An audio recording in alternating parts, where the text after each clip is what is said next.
अस्सलामुअलैकुम दोस्तों, कैसे हैं आप? मैं हूं डॉक्टर मोहम्मद दानिश और आप देख रहे हैं मेरा YouTube channel doctor Danish health TV.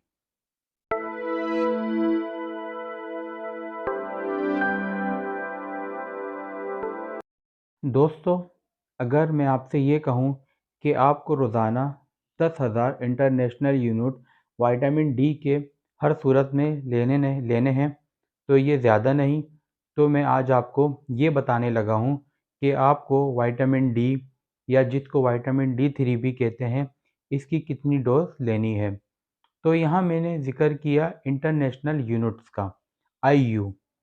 अगर आप देखते हैं कि बाकी सारी दवाइयाँ जो होती हैं वो मिलीग्राम यानी कि एमजी की स्ट्रेंथ में आपको नज़र आती हैं, लेकिन विटामिन डी के ऊपर आईयू क्यों लिखा होता है, यानी कि इंटरनेशनल यूनिट क्यों लिखा होता है।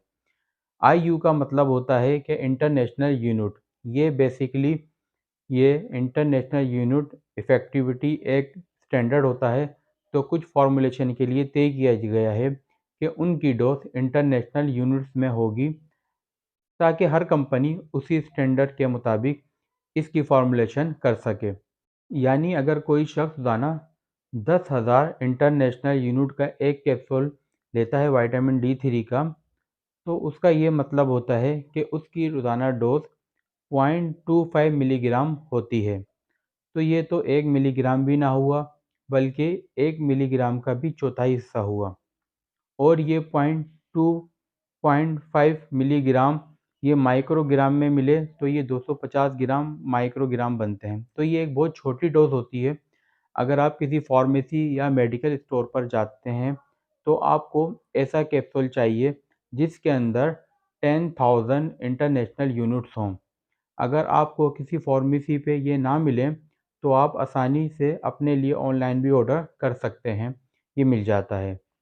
तो क्या रोज़ाना 10,000 इंटरनेशनल विटामिन डी थ्री के लेना ख़तरनाक हो सकते हैं? इसमें कोई रिस्क है? तो इसमें मैं ये कहूँगा कि अगर आप रोज़ाना 10,000 आईयू नहीं लेंगे, तो मसला हो सकता है। ज़्यादा लेंगे तो इसमें कोई रिस्क नहीं है, ये सिर्फ विटामिन है और इस पे बहुत ज़्यादा रिसर्च हो चुकी है। तो जिसको विटामिन डी थ्री की कमी है, तो उसको ज़रूर रोज़ाना 10,000 आईयू लेने पड़ेंगे। अगर आप देखते हैं कि विटामिन डी थ्री का आपने ब्लड टेस्ट करवाया है, तो नंबर आपके इतने कम नहीं हैं, तो आप 5,000 आईयू का कैप्सूल भी अपने लिए ले सकते हैं। बहुत ज़्यादा latest research vitamin D three पर आ चुकी है। मैंने कुछ इसके बारे में कुछ ऐसा पढ़ा है कि आप सुनकर हैरान हो जाएंगे। वीडियो में आगे चलकर आपके साथ शेयर करता हूँ।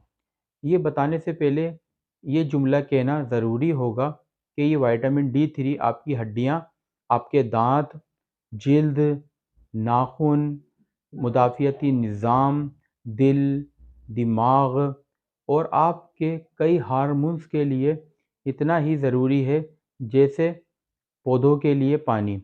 इसकी कमी होगी तो आप ऐसे मुरझा जाएंगे जैसे पौधे पानी के बगैर मुरझा जाते हैं। याद रखिएगा, आप बीमार पड़ जाएंगे, आपको समझ नहीं आएगा आपके साथ हुआ क्या है।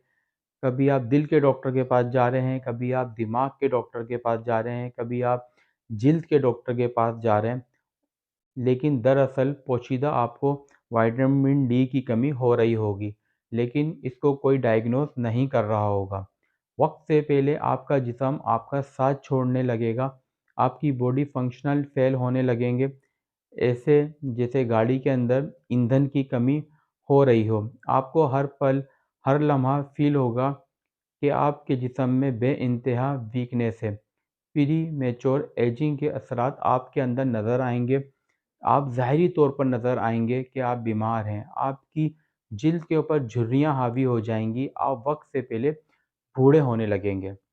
अच्छा, पता है कि गलतफ़हमियाँ कैसे होती हैं? पुरानी ज़ईफ़ और रिसर्च के मुताबिक आपको रोज़ाना 600 से 800 इंटरनेशनल विटामिन डी थ्री के यूनिट के चाहिए। तो 600 या 800 से पुरानी कहानी ये उस वक़्त की रिसर्च के मुताबिक थी, ये अब ख़त्म हो चुकी है। पहले कहा जाता था कि आप रोज़ाना कम से कम इतना विटामिन डी लें कि आपको ऑस्टियोपोरोसिस नामी बीमारी से बच सकें, और ये छोटी-सी बेतुकी-सी डोज़ आज भी मुख्तलिफ़ किताबों में मौजूद है। वो पुराना लिटरेचर चल रहा है जिसको लोग अभी तक फ़ॉलो कर रहे हैं। इस डॉट को अब अपडेट करने की ज़रूरत है। नई बुक्स में नई रिसर्च को शामिल करना चाहिए। ये नई रिसर्च से बिल्कुल भी मुताबिकत नहीं रखती। विटामिन डी 3 हड्डियों की हेल्थ से बहुत आगे का विटामिन है। इसीलिए साइंसदान इसको हॉर्मोन्स कहने तक मजबूर हो गए हैं, क्योंकि इसके जिस्म में काम ही इतने ज़्यादा हैं। ना ये आपको खुराक से पूरा मिल पाएगा, ना सूरज की रोशनी से आप विटामिन डी 3 बना पाएंगे। तो आपको सप्लीमेंट लेने पड़ जाएंगे, जिनमें कमी है उनको इसकी ज़रूरत होती है। ना ही लोगों की आंतें इतनी सेहतमंद हैं कि वो खुराक से खींच खींच कर विटामिन डी 3 खून में पहुँचाती रहें। आप रोज़ाना कितनी मछली खा लेंगे? आप रोज़ाना कितनी अंडे की जर्दियाँ खा लेंगे? नहीं खा सकते। तो विटामिन डी 3 की कमी रहेगी आपके अंदर, क्योंकि जिन ग़िज़ाओं में विटामिन डी 3 जो भरपूर अंदाज में हैं, वो आप या हम खा नहीं सकते। और एक अहम बात, जिसको शुगर है, वो सूरज या इन ग़िज़ाओं से विटामिन डी 3 अपने लिए नहीं बना पाते। अगर कोई शख्स बूढ़ा है, आपकी जिल्द आपकी आपकी आपकी जिल्द विटामिन डी बनाना छोड़ देगी, बहुत कम कर देगी, क्योंकि आप अमूमन बुढ़ापे में देखते हैं कि जिल्द सख्त हो जाती है, फैट कम हो जाते हैं, कोलेस्ट्रॉल कम हो जाता है, और विटामिन डी 3 कोलेस्ट्रॉल से ही बनता है। जब इसके ऊपर सूरज की शुआएँ पड़ती हैं, तो आपका अपना जिस्म तो ये बनाने से रहा, तो आपने सप्लीमेंट्स ही लेने होंगे। इसके अलावा जिसको फैटी लीवर है या जिगर की कोई भी बीमारी है, वो अपने लिए विटामिन डी 3 नहीं बना पाता। जिनको गुर्दे की पथरी है या जिनको गुर्दे का कोई भी आर्ज़ा है, वो भी अपने लिए विटामिन डी 3 भरपूर अंदाज में बॉडी में नहीं बना सकते। जिनको पित्ते की पथरी है, गॉल स्टोन्स हैं, वो भी विटामिन डी 3 अपने लिए एफिशिएंटली नहीं बना सकते। जिनका पित्ता नहीं है, उनके लिए तो और ज़्यादा मसाइल होते हैं। एक और अहम बात, जो विटामिन डी 3 या सादा अल्फाज में विटामिन डी कह लें, हम सप्लीमेंट्स की शक्ल में लेते हैं, वो इनएक्टिव होता है। वो बॉडी में जाता है, वो किसी काम का नहीं होता, वो इनएक्टिव होता है। इसको एक्टिव हमारी बॉडी बनाती है। इसकी एक्टिवेशन के लिए जिगर और गुर्दे का रोल होता है। हमारा जिगर और हमारे गुर्दे इसे एक्टिव बनाते हैं। तो आपने सप्लीमेंट लिया, बहुत सारा विटामिन डी 3 आपके सिस्टम में आ गया, आपके ब्लड में आ गया, वो इनएक्टिव है। अब इंतज़ार में है कि कब जिगर और गुर्दे इसे एक्टिव करेंगे, ताकि वो बॉडी के काम आ सके। ये बिल्कुल ऐसा है कि जैसे हमारे पेट में खाना आ गया, वो खाना उस वक़्त तक बेकार है जब तक हमारा जिस्म, हमारा सिस्टम उससे न्यूट्रिशन निचोड़ ना ले, उसे हज़म ना कर ले। एक और अहम बात जो आपने पहले कभी नहीं सुनी होगी, लैब में जाएँ, आप विटामिन डी 3 का टेस्ट करवाते हैं, तो वो भी इनएक्टिव इन्हीं विटामिन डी 3 का टेस्ट होता है, जो आपकी बॉडी एक्टिव करके आपको देती है। ये इसका टेस्ट नहीं होता, यह इनएक्टिव फॉर्म का होता है, जो आपके जिस्म में एक्टिवेशन के लिए विटामिन डी 3 मौजूद है या नहीं।